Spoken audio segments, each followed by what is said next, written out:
strategy this morning. The president laid out his goals in stark terms.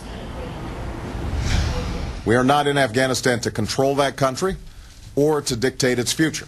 We have a clear and focused goal: to disrupt, dismantle, and defeat al-Qaeda in Pakistan and Afghanistan, and to prevent their return to either country in the future. That's the goal that must be achieved.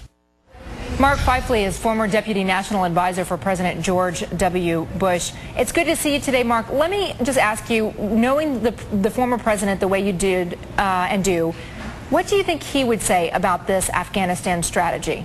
Well, it was much moving in the same lines as the president had in the end of his administration. He sent an extra several Marine expeditionary units and also several brigades into Afghanistan and began that process. As well, he was also committed, as this president is, at growing the size of the Afghan security forces to about 135,000. That's what the future is going to be, is building up those forces so that the Afghan army can take the lead.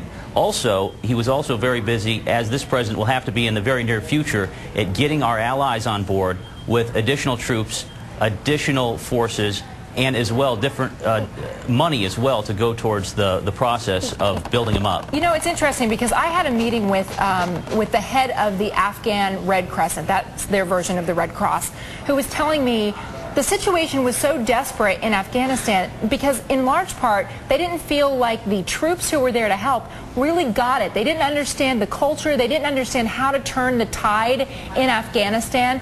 Why wasn't that of more importance during the Bush era? I think we certainly understood that, and I think that General David Petraeus and General McKiernan as well understand that a counterinsurgency operation such as the one that was undertaken in Iraq can also have elements of that to take place in Afghanistan, where you partner with the local elected officials, the provincial people, the individuals in Kabul, in the headquarters, and make sure that you're working in tandem. It is more difficult in Afghanistan because you have more coalition partners with, in some instances, different priorities or different ways of doing business. What President Obama has done, and I think he's done quite well, is to bring additional forces, bring additional monies, and build the Afghan forces. As well, the other thing is a civilian surge of sorts, of more civilian people from the United States government, from places like the Department of Agriculture, the Department of Treasury, the Commerce, engineers, USAID officials, who can work in partnership with the local provincial tribes and with the central government to build up their capacity so they can operate on their own in the future. Hey, Mark, but for all of the additional effort, though, President Obama wasn't able to outline an exit strategy, and is that in part saying that success here is not only going to be difficult, it may, frankly, when you look at Afghanistan's history over the last hundred, some would say almost several hundreds of years in terms of foreign powers, it's going to be impossible. Is this a failed effort even before, you know, we take the next step? I think this is an enormous challenge, and I think the president laid that out today.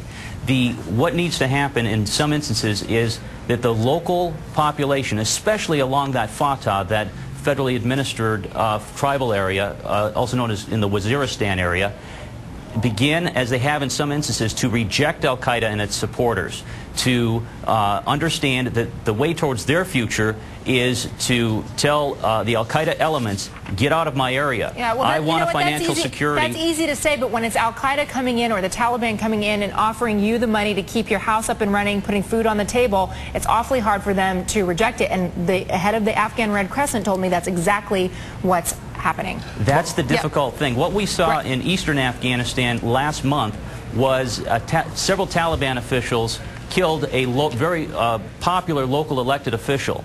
What happened was the people in eastern Afghanistan rose up and they took care of those two Taliban members. We also see the instance where the young schoolgirls in the Kandahar area were sprayed by al-Qaeda and its supporters, some of the Taliban elements, with acid. Those girls, for the most part, are back in school. They're fighting back. The bus slaughter that happened late last year in the Kandahar area as well was them rising up, seizing their own opportunities, saying, I want security, I want a financial future for my families. The way I'm going to get that is by getting these bad elements out of town. Mark, it's great of you to join us. We do appreciate your time. Thanks.